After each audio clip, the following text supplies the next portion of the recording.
నిన్న కేటీఆర్ గారు చెప్పిన మాటల్లో అబద్ధమేం లేదు. ఎందుకంటే అక్కడ సాక్ష్యంగా మనకు కనబడుతుంది కాబట్టి. నిన్న సెంట్రల్ వాటర్ కమిషన్ వాళ్ళు నమోదు చేసిన వరద ఎంత ఉందంటే అక్కడ 90,000 కంటే ఎక్కువ ఉంది. 90,000 కంటే ఎక్కువ ఉంది.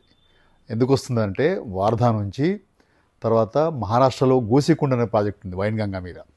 ఆ గోసికుండ్ ప్రాజెక్ట్ వాళ్ళు ప్రాజెక్ట్ నుంచి నీళ్లు వదిలిపెడుతున్నారు, వరదను వదిలిపెడుతున్నారు. సో వార్ధా నుంచి గోసికుండ్ ప్రాజెక్ట్ నుంచి వచ్చే వరద అంతా కూడా మనకు 2 రోజుల కిందనే అక్కడ వరద స్టార్ట్ అయింది.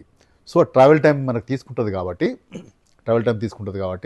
అది వచ్చేటప్పటికి 5వ తేదీ జూలై 5వ తేదీ నాడు మనకు రియలైజ్ అయింది. 90 to 95,000 క్యూసెక్స్ నిన్న కేటీఆర్ గారు అక్కడ విజిట్ చేసినప్పుడు మనకు కనిపించింది. అది వాస్తవం కూడా. సో ఈ నీళ్ళని కిందికి వెళ్ళిపోతున్నాయి. ఎందుకంటే మేడిగడ్డ దగ్గర 85 గేట్లు ఓపెన్ చేస్తున్నారు. ఎప్పుడు 2 ఏళ్ల కింద 2023 అక్టోబర్ నుంచి మేడిగడ్డ బ్యారేజ్లు ఓపెనే ఉన్నాయి. మేడిగడ్డ బ్యారేజ్ గేట్లను ఓపెన్ పెట్టింది కాబట్టి గత 2.5 సంవత్సరాలుగా ఎంత వరద వస్తే అంత నీళ్లు కిందికి పోతూనే ఉన్నాయి. ఈరోజు కూడా ఈ సంవత్సరం కూడా వెళ్ళిపోతున్నాయి. జూన్ 1 నుంచి ఈరోజు వరకు అంటే 5వ తేదీ వరకు, జూలై 5వ తేదీ వరకు మేడిగడ్డ బ్యారేజ్ నుంచి కిందికి పోయిన నీళ్ల పరిమాణం ఎంత అంటే అది సిడబ్ల్యూసీ వాళ్ళు రికార్డ్ చేసింది 20.3 టీఎంసీలు వెళ్ళిపోయినాయి. ఓకే, జూలై 3వ తేదీ నాడు 15,000 క్యూసెక్కులు ఉంటే 4-5వ తేదీ వచ్చేటప్పటికల్లా అది 95,000కి పెరిగింది. 4వ తేదీకి 5వ తేదీకి 90,000కి పెరిగింది. ఇవాళ కనుక రిపోర్ట్ చేస్తే ఇవాళ నమోదు చేసిన వరద ఎంత ఉందంటే 62,700 క్యూసెక్కులు ఇవాళ ఉంది. 6 గంటలకి ఇవాళ ఉంది. సో ఈ వరద అంతా కిందికి పోతున్నది. అయితే దీన్ని ఎత్తిపోసుకోవడానికి అవకాశం ఉంది అని చెప్పి ఒకవైపు ప్రతిపక్షాలు మాట్లాడుతున్నాయి. రెండో వైపు నిన్న మంత్రి గారు చెప్తున్న ప్రకారం ఎన్డీఎస్ఏ వాటిని గేట్లని తెరిచే ఉంచమని చెప్పారు, మూసేద్దని చెప్పి వాటిలో నీళ్లు నింపొద్దని చెప్పారు.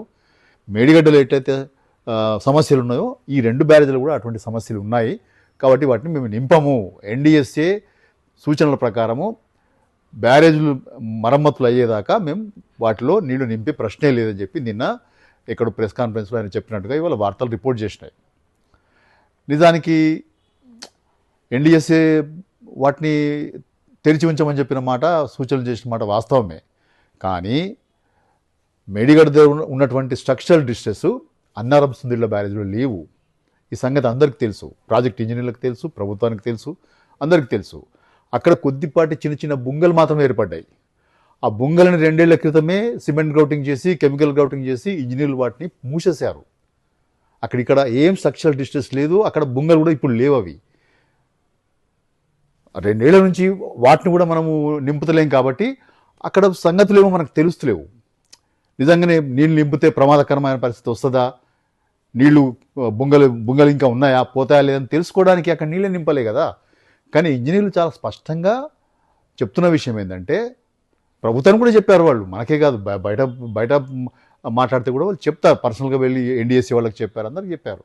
వాళ్ళు చెప్తున్న విషయం ఏంటంటే పటిష్టంగా ఉన్నాయి, అక్కడ బుంగలు ఏర్పడ్డాయి, ఆ బుంగల్ని మూసేశాం మేము, ఇప్పుడు వాడికి అక్కడ స్ట్రక్చరల్ డిస్ట్రెస్ ఏం లేదు, మేడిగడ్డతోటి అన్నారం సుందిళ్ళ బ్యారేజ్లను పోల్చడానికి లేదు అనే సంగతి ప్రభుత్వానికి తెలుసు, ఇంజనీర్లకు తెలుసు.